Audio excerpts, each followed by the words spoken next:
Canadian one. Hello.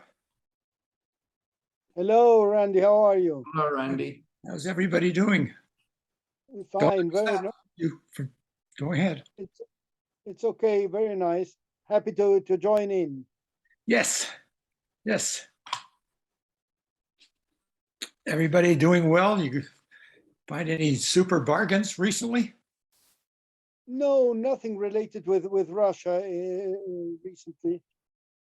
I'm a collector of too many areas, so I'm always happy. I always get more than I can pay.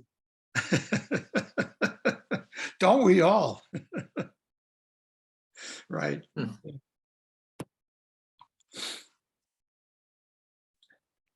Yeah, there's more stamps than there are dollars. That's for sure. Exactly. And I'm not too much a stamp collector. Not in the Russian area. I don't collect stamps in that area. I collect mostly postal history. Well, I do too, but in general, there's more collectibles than more material going around. Yes, there's more materials. Yeah, there's just such a wide variety. I mean, there's just nuances. Broad area. Such a broad area. Right. One thing that I wish we could do a little better, or get a little better breadth, is, we've seen some fantastic material come through this Zoom thing. I mean, rarities you cannot believe, but there's so many, I'm going to just call it common or ordinary kinds of things that I would like to see that people collect, so that the rest of us could kind of join in with that kind of. I'm sure I'm going to share my items sometime, but I didn't have any time to prepare anything for today. At least to scan a few items to show a little bit what I do collect. Well, okay, I'm going to put you on the spot then. Maybe sometime in January or February, you can work something up that we can make a presentation. Yes. In fact, that goes to all of you to. At least, Randy, some type of show and tell. Okay. Randy, I've given a talk a couple of times, which it's more aimed at a general audience, but it showcases the issues that were made during a great patriotic war, focusing on the stamps featuring heroes of the Soviet Union. Perfect. And I've got beautiful scans that I did myself of them using my high-res camera, but it's really more about the story behind each of the stamps, whether it's true, who the characters were, and so on. Perfect. I'd be happy to do that for you, just so you can put me on your list. Okay, Michael, you're on my list. My last name's Levy. I don't show that on the. What's that? My last name is Levy. Okay. With your permission, I'll just show one scan so you can get an idea of the quality. Good. Oh, very nice. Yeah. Ramming German plane in mid-air. Yeah, well, and then turns out for each of those stamps, there's quite a story behind. Well, for almost all of them, there's quite a story behind it. See, that's fantastic. I mean, that's the history part of it. I would love to see that. Yeah, just put me down and let me know when, and I'm happy to do it. I have it all prepared, and I'll skip the first bit. The first couple of slides are for people who don't know anything about Russian stamps, so I'll skip that bit. Well, do whatever you think's appropriate. Mm-hmm. Okay, great. Well, we have another person signed up. That's super. The one thing I also want to say is I might have to leave early because I have people coming over for brunch. Oh, okay. And speaking of that, I got a message from Michael Kahn, K-A-H-A-N-E, and he apologizes. He won't be here today. He's got guests coming over also, so our family, not guests, but family. All right. Okay, so we have a volunteer. We got all that taken care of. Fantastic. There's only 6 of us here, 7 of us, but 8, 9. But Gilbert has a presentation for us, Gilbert Rios. And yes. I think we could just jump into that, Gilbert, if you want to get, if you want to share your screen. Okay, I can share the screen. I can take my desktop. Yes, not this one, please. Excuse me.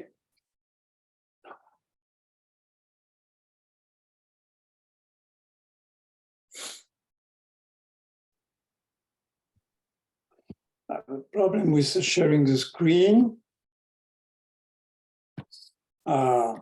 Zoom. I need to come back to the screen. Okay.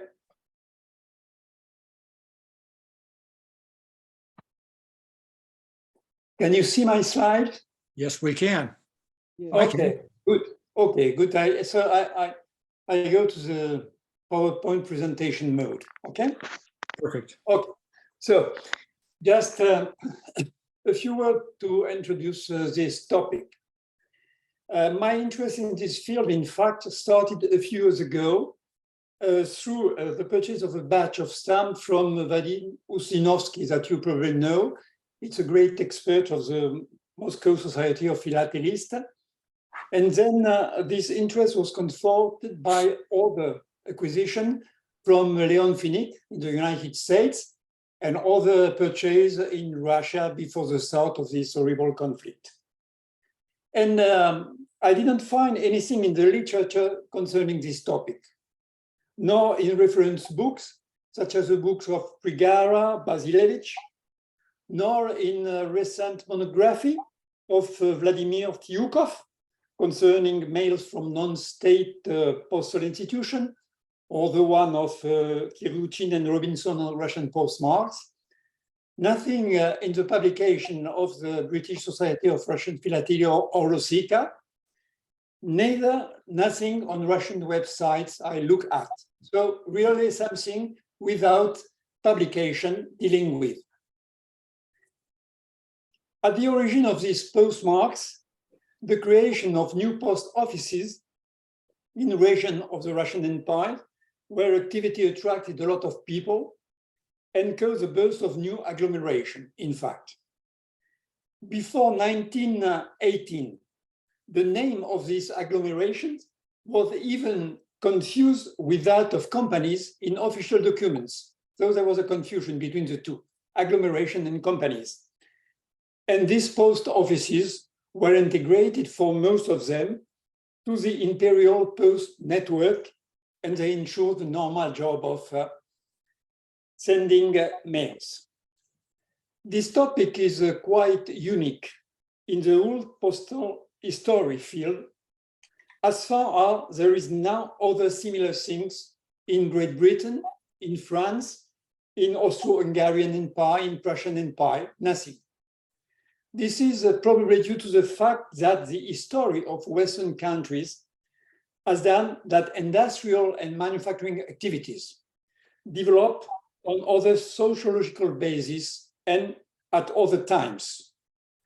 If I take the example of Great Britain or France, most of commercial or industrial activities, as you know, started during the 17th and 18th centuries, much earlier than in Russia. For example, close to my city in the south of France, Montpellier, there is a small town factory called Villeneuve that was created by a draper merchant.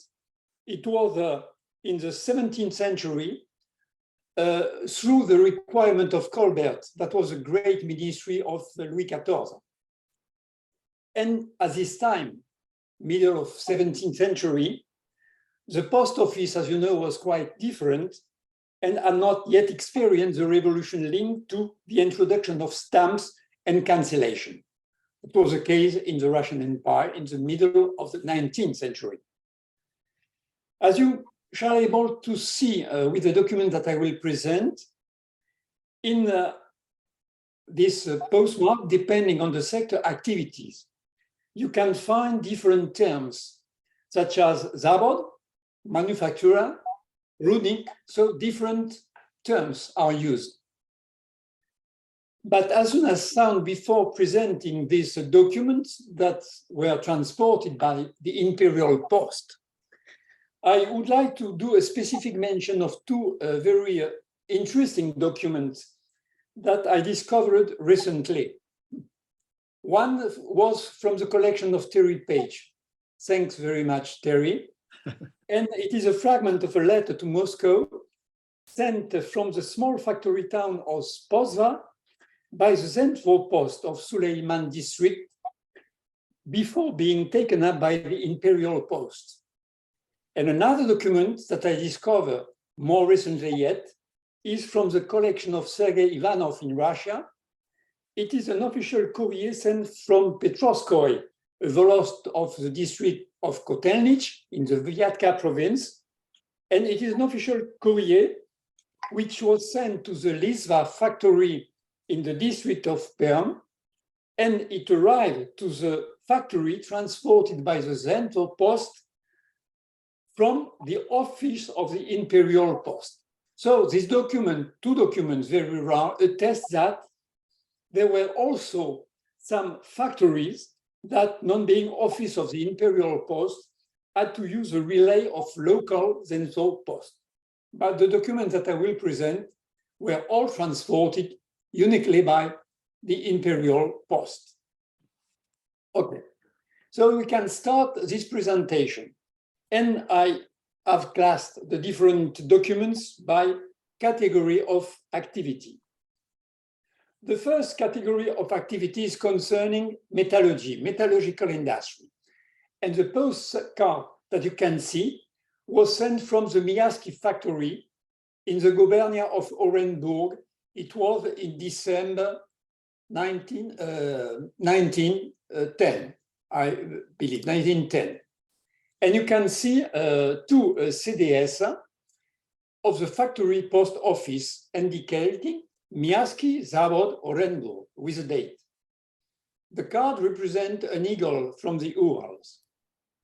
And this factory was created, in fact, at the end of the 18th century, worked initially with copper and then turned to gold after the discovery of sources of this metal in the middle of the 19th century.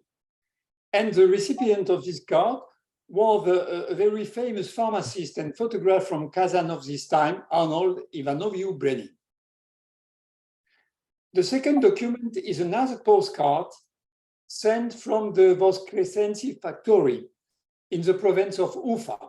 And the card was sent to Silamagi Kanu in Estonia.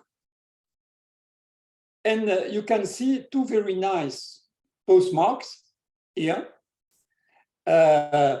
From this factory that was created in 1745 and that produced cast iron and copper.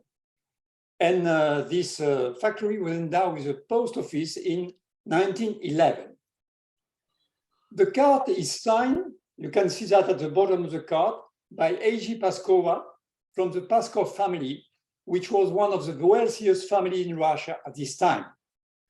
And the factory has two CDS stamps and also a regular stamp from Silamagi in Estonia. You can see the stamp here.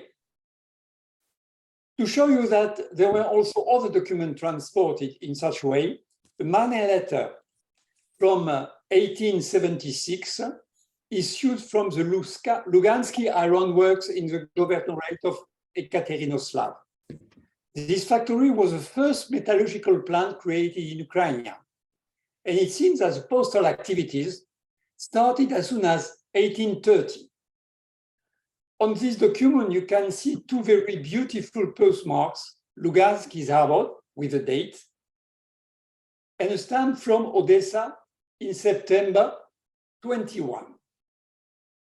The envelope is sealed as for all money letter with 5 wax seals, and at the center there is a very nice wax seal bearing the indication Lugansky Zavod post offices.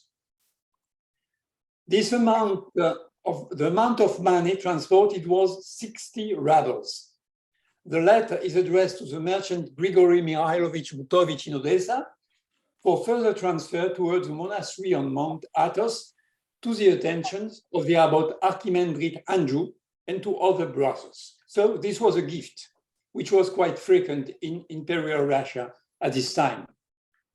And the last document that I want to present you concerning metallurgical industry, I have other one, but just 4 are sufficient, is a registered letter from the Cana company sent from Perm to Lyon on July 14, 1914. Or if you want, working in Gregorian calendar, July 27. And this letter was addressed by the management of the Pachia factory to the head office of the company that was located in France, in Lyon. You can see that this letter is recommended as indicated in French on the left and Russian on the right. And there is also a red label and the number of the shipment just in the center. And a beautiful CDS from the factory, Archangel Pashik factory in Perm, with the date. This is in the center at the bottom of the envelope. Now, back to that for a second, Gilbert. excuse me? Can you go back a slide just for a second? Yes. This one? Yes. So what's in the middle of the postmark? I see the first word, and then there's something in the middle. Is that You are talking about this label? I'm sorry. You're asking about this label? Yes. Yes, this is Archangel's Pashik factory.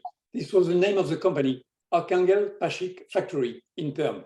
Well, I can't see the word factory. I've just so it's in there though. Yes, if you look here, there is Archangel Pashik Zavod. Okay, it's hard to see that. And Okay. the name of. I'm just looking for something other than Zavod. Yes. Okay.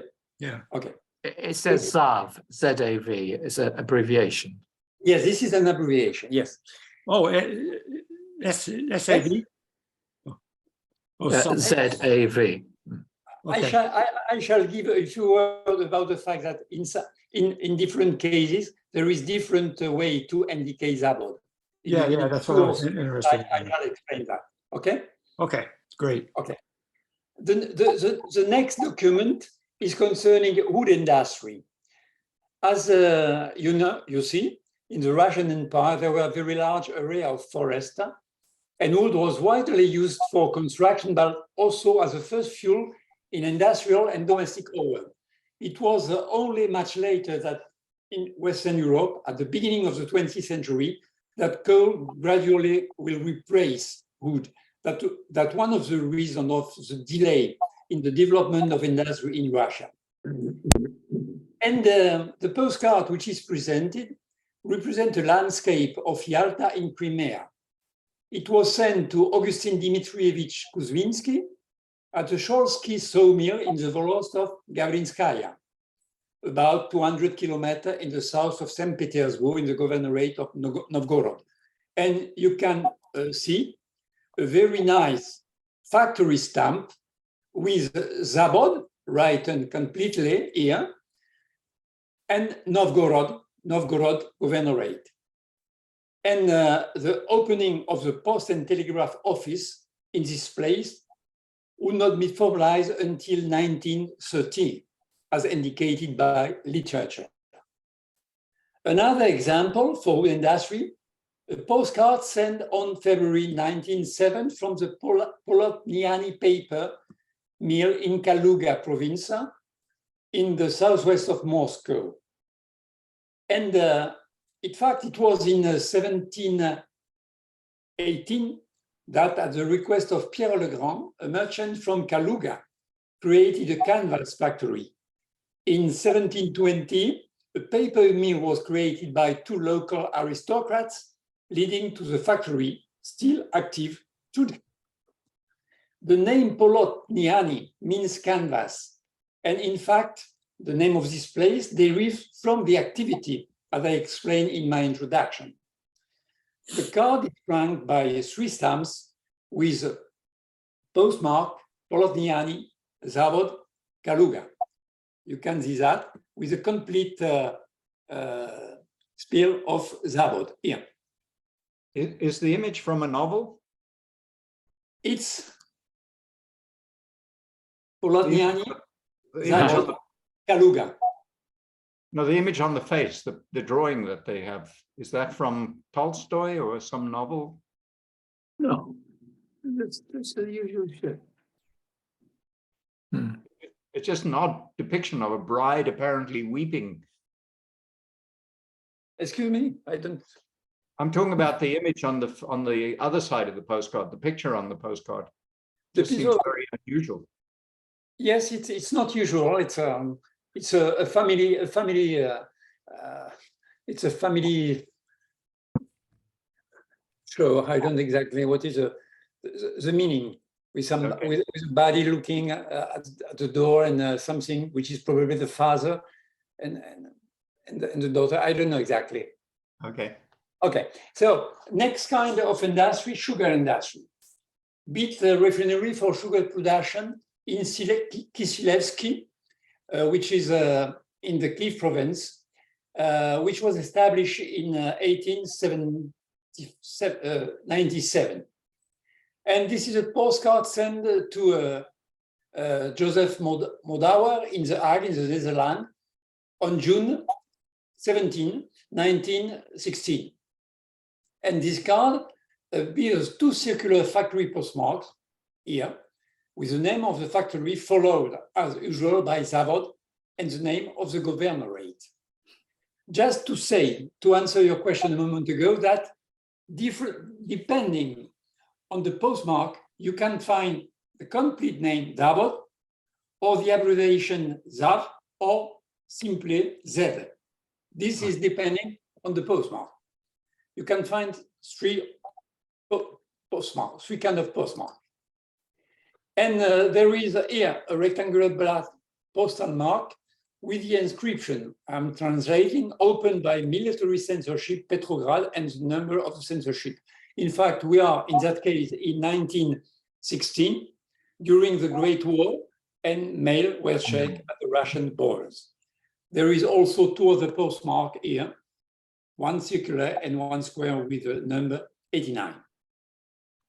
The T is tax. Gilbert, Tax, sorry, can you exactly. go to the previous slide, please? When you translate on the left, Petrograd, it should say военный censor with the heart sign. It's not sensory on the left. It's censor, yes. It's censor, not sensory. It's in the Yes, text. It says last letter of word censor, Okay. just above. Yeah, before 950. Okay. Okay, Okay. so just so you know, Okay. it's a heart sign. It's not sensory. It's censor with the heart sign. Okay. Okay. Thank you All right. very much for correct. Thank you very much for correction. More surprising is the use that was done of Zavod on postmarks of unit whose business was the breeding of horses.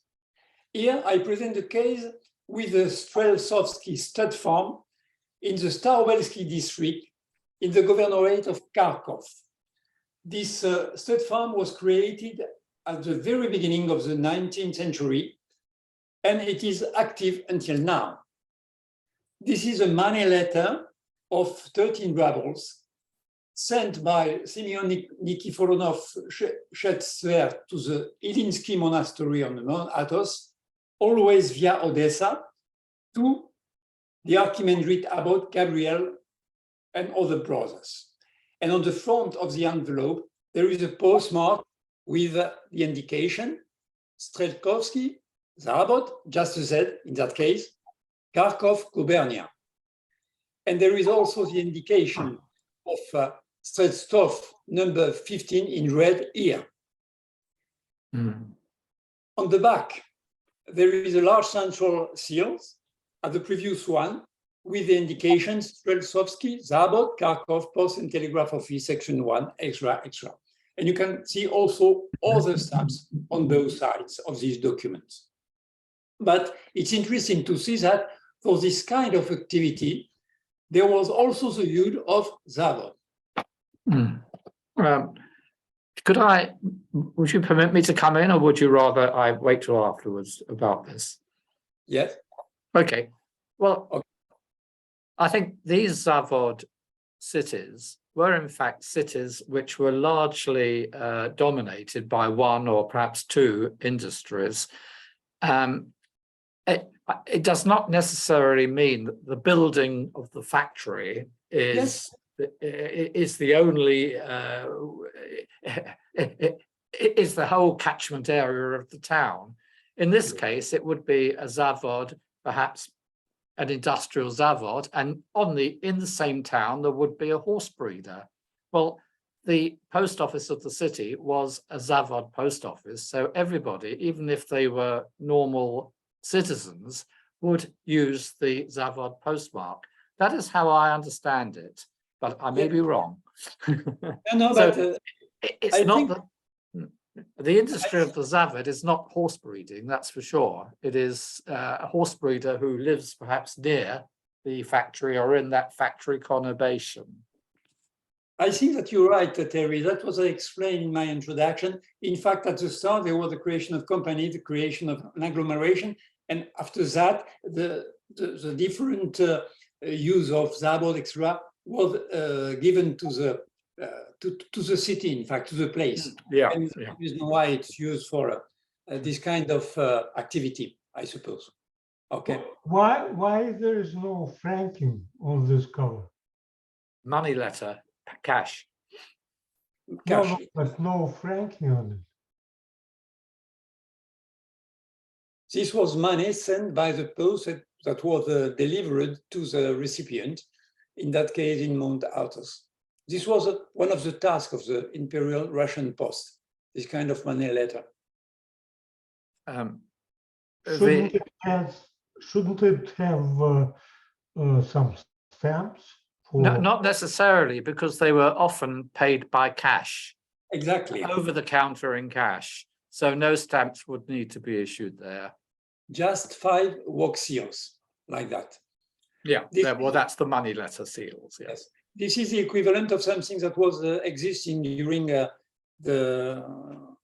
when the France was a kingdom with a lettre de change, what we call lettre de change. It was exactly the same system. Mhm. They were paid cash and they were given to the recipient finally. Now, another industry, textile industry, with a card for a partnership from Novskaya Textile Factory in the Yaroslav Governorate, northeast of Moscow, to Overy. In that case, the cancellation is carried out by means of a circular postmark, which bears the mention Novskaya Manufactory Yaroslav. In that case, as you can see, it's not the use of zavod, but the use of manufactura, which is the same name as that manufacture in France. And I talk about manufacture created close to my city in Montpellier for textile.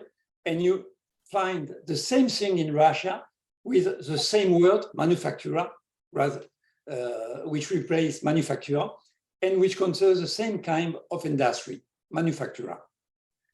And it was around this activity, textile industry, that Novskaya was created, the city of Novskaya. This was a very important factory for textile in Russia.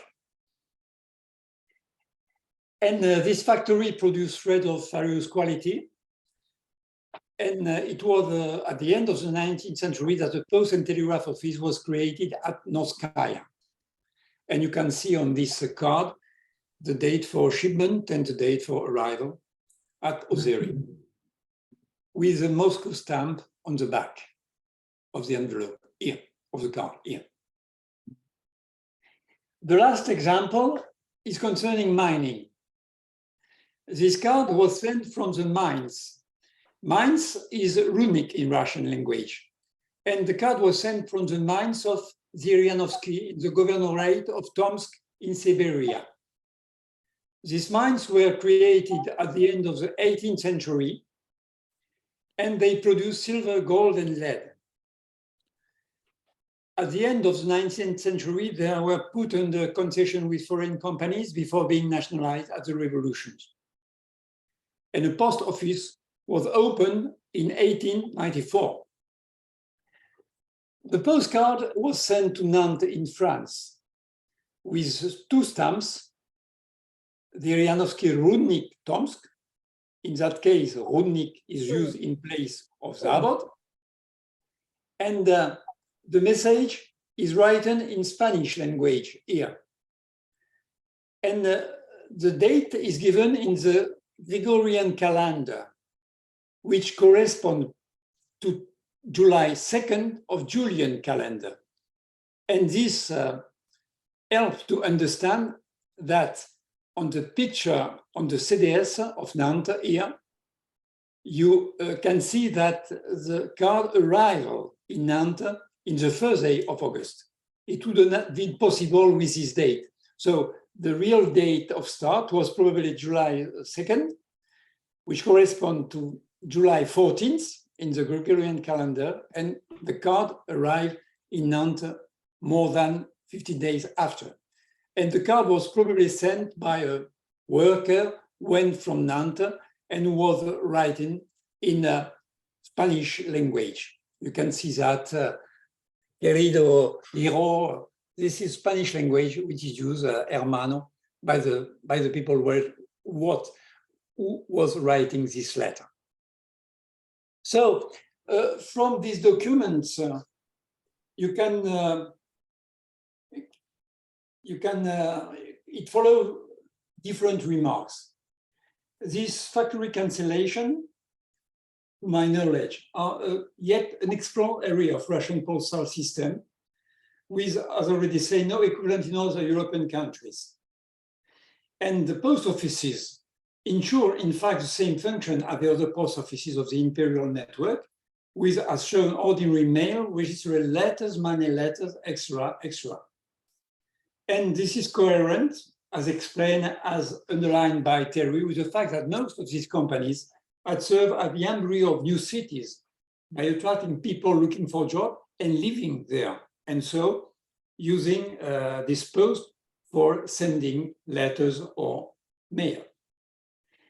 In fact, on the whole, there is a close proximity between these cancellations for industrial or commercial establishment and those specific to Volos for the countryside.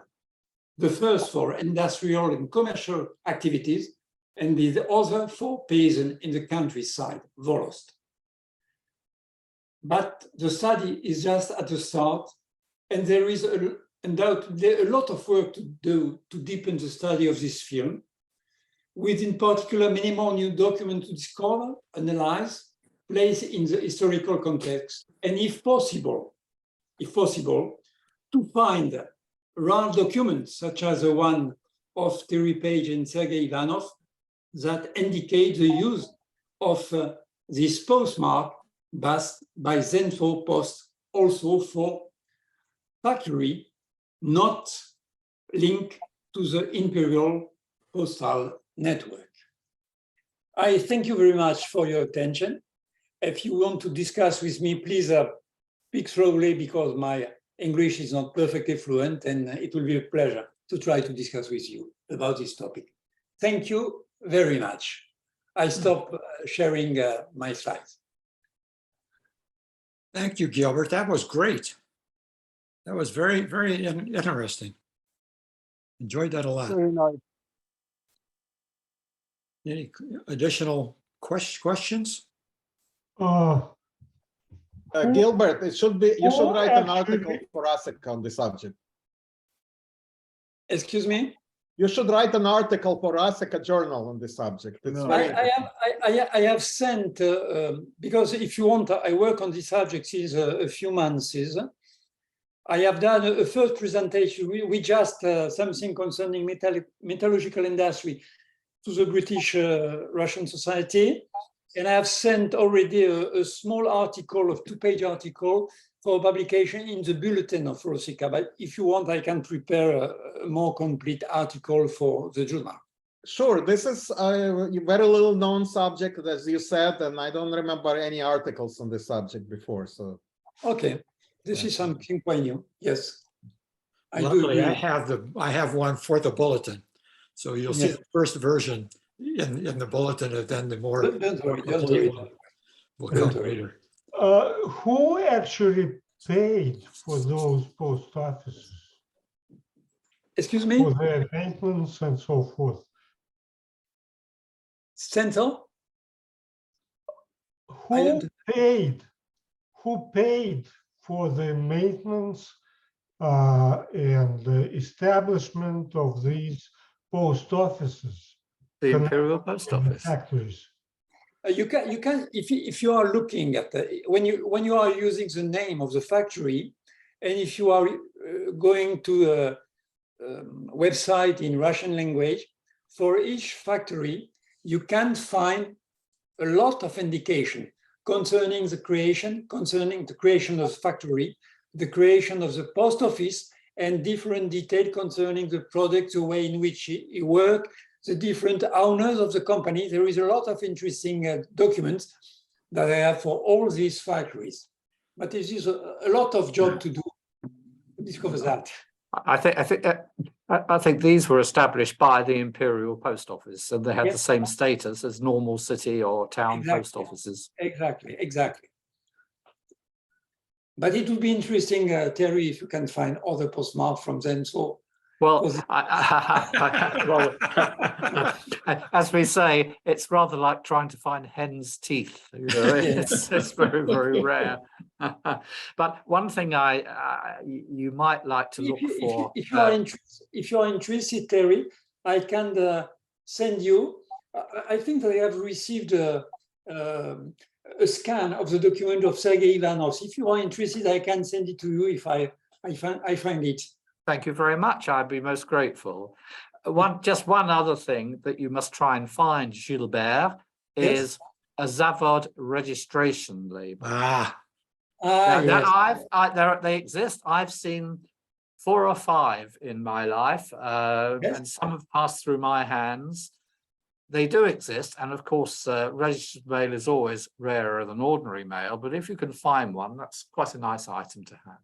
But final registration, yes, I have just on one slide the label of registration. Yes, but it did not have the word Zavod on it. Yeah, I understand. No, there is just the name Arkhangelsk Pashik, but not Zavod. Okay, I understand. Very interesting to know that there exists, but I didn't find any of them until now. Maybe in the future. Okay. All right, anything else? Well, I enjoyed that quite a bit. I want to thank you very much for a very good presentation. Excellent. Okay, yeah, there's a clapping hand, yes. Thank you very much. Okay, thank you. Okay, so I will send out a notice again for the next meeting. And there will be before our Thanksgiving for those of us living in the US. Okay, so thank you much, and we'll see you next time. And don't forget, think about your volunteering. I've got two people here volunteers, so thank you very much. Thank you very much. Okay, we'll see you next time then. Bye-bye. Bye-bye. Bye-bye. Thank you. Thanks very much.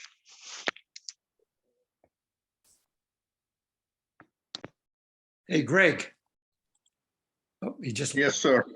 I am going to request from you the location of an item that's in a British journal. Sure. Yeah.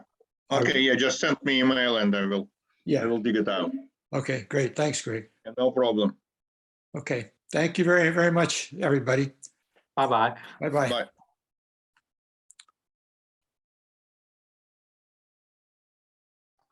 We have. Hi, Randy. Hi, Alexander. Yeah, thank you. Okay. Okay. So, Alexander, you're going to present next time. You're going to present in November. Yeah. Okay. How are you feeling? Oh, I'm fine. Okay, good. The fall hasn't taken too big of a toll. Thank you, Randy. Okay.